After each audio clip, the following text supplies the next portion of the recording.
एक वीरान पहाड़ी पर खामोशी से खड़ा एक किला जो सदियों से वक्त के तूफानों का सामना कर रहा है।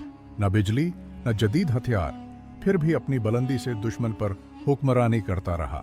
ये है कोट डीजी का किला, सिंध का वो जीता जागता निगहबान जो न सिर्फ दिफाई मरकज था बल्कि हजारों साल पुरानी तहजीब के दरवाजे पर बैठा एक पहरादार भी। आज आप और हम करेंगे वक्त में सफर कोट डीजी के उन राजों तक जो शायद तारीख की किताबों में लिखे नहीं गए बल्कि इन दीवारों ने खुद अपने अंदर छुपा रखे हैं। तारीख और बानी। ये किला 18वीं सदी के आखिर में मीर सहराब खां तालपुर ने तामीर करवाया। सन 1797 में जब सिंध का शमाली इलाका गैर महफूज हो चुका था तो तालपुर हुक्मरान ने फैसला किया कि एक ऐसा किला बनाया जाए जो न सिर्फ जंगी हमलों को रोक सके बल्कि रियासत खैरपुर पर मुकम्मल कंट्रोल भी कायम रख सके। किला खैरपुर से तकरीबन 25 किलोमीटर जनूब में वाक़या है और दरियाए सिंध के मशरकी किनारे के करीब पहाड़ी इलाके में खड़ा है। ये किला स्ट्रैटेजिक पॉइंट पर बनाया गया ताकि चारों तरफ नजर रखी जा सके। मीर सहराब खां तालपुर के बाद यह किला उनके जानशीनों के हाथों में रहा जिन्होंने यहाँ सिंध की रवायती और इस्लामी सकाफत को फरोग दिया। फन तमीर कोट डीजी कुल्हा पत्थर और ईंटों से बनाया गया है जिसे मकामी फन तामीर और जंगी ज़रूरियात को मद्देनज़र रखकर डिज़ाइन किया गया। किला 110 फुट बुलंद पहाड़ी पर बनाया गया है जिसकी वजह से दूर दूर से भी ये नज़र आता है। किले की दीवारें इंतहाई मजबूत हैं, बाज़ मकामात पर उनकी मोटाई 4 फुट तक है। ये दीवारें दुश्मन के हमले को रोकने के लिए खास अंदाज में घेरे में तामीर की गई हैं। किले के 3 नुमायां हुस्से हैं। एक बड़ा दरवाज़ा जिसे लोहे की किलों से महफूज किया गया। 2 बुर्ज वॉच टावर्स जिनसे दूर दूर तक दुश्मन पर नजर रखी जाती थी।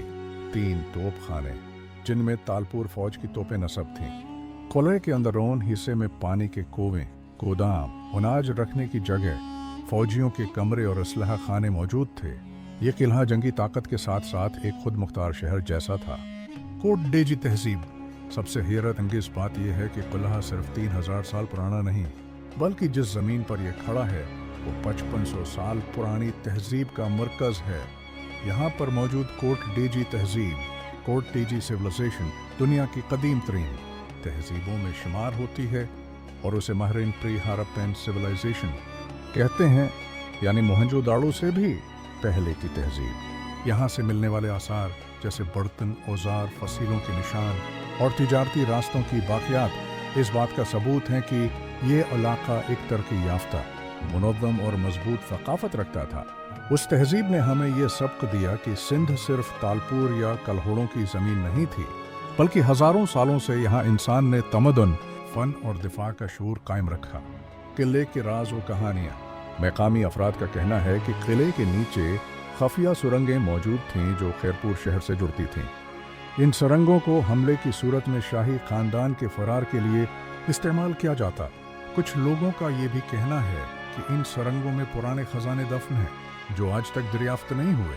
रात के वक्त जब किले की दीवारें खामोश होती हैं, मकामी लोग कहते हैं कि वो अजीब सी सरगोशियां सुनते हैं।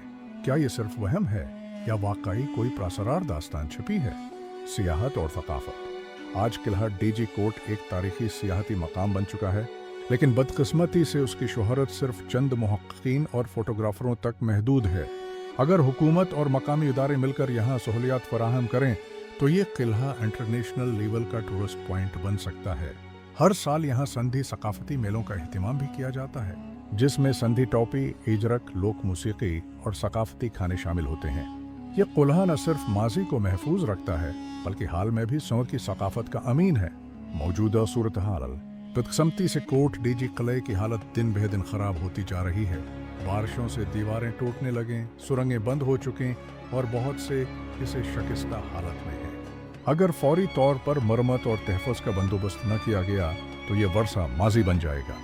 यूनेस्को और आसार कदीमा के अदारों को चाहिए कि उस मकाम को वर्ल्ड हेरिटेज साइट का दर्जा दिलवाएं ताकि आलमी दुनिया उसकी अज़मत को पहचाने। कोट डीजी किला हमें न सिर्फ माजी की ताकत और हुक्मरानी की याद दिलाता है बल्कि ये सबूत है कि हमारी ज़मीन पर तहजीब, इल्म और दिफा का शूर हज़ारों साल पहले से मौजूद था। ये किला सिर्फ पत्थरों से नहीं बना बल्कि उसे तारीख ने तराशा, नस्लों ने बचाया और अब हमारी जिम्मेदारी है कि उसे जिंदा रखा जाए। अगर आप तारीख से मोहब्बत करते हैं तो कोट डीजी जरूर जाएं। शायद वहाँ की दीवारें आपसे भी कोई राज बांट लें। अगर आपको हमारी ये वीडियो पसंद आई हो तो बुराही कर्म उसे लाइक करें, कमेंट्स में अपनी राय दें और टाइम ट्रैवल्स पाकिस्तान को सब्सक्राइब करना न भूलें, ताकि हम आपके लिए मजीद तारीखी खजाने खोजते रहें। फिर मिलेंगे एक नए सफर में एक नई कहानी के साथ।